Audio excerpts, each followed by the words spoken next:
देखिए, तो राष्ट्रीय स्तर की बात है और ये निश्चित बात है, अगर ऐसी भी बात होगी तो निश्चित जो है शरद पवार जी से बात हमारे उद्धव ठाकरे जी करेंगे। क्योंकि मुझे किस्सा याद है बाला साहब ठाकरे का कि माननीय सुप्रिया सुले राज्यसभा जा रही थी, उस समय अटल बिहारी वाजपेयी सरकार थी और उन्होंने नामांकन कर दिया, बीजेपी के प्रत्याशी ने भी नामांकन कर दिया। साहब को मालूम चला कि साहब सुप्रिया सुले चुनाव लड़ रही राज्यसभा का पहली बार।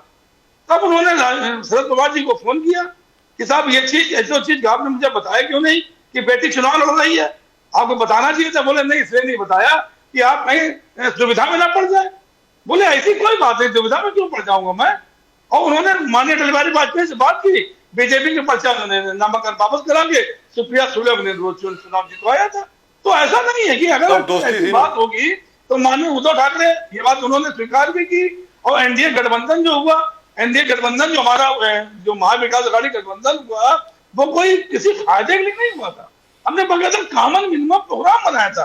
अब इनकी तरह गठबंधन नहीं करते हैं, कभी पीडीपी गठबंधन कर लिया, दौड़े गठबंधन करने चले गए। जेजेपी जो इनके विरुद्ध चुनाव लड़ी थी हरियाणा में, उनसे गठबंधन कर लिया। सर पीडीपी पे ऊपर कभी बात करेंगे। विकास इनका हो रहा देश में, तो भैया 10,000 रुपए बांटने की क्या जरूरत थी बिहार में।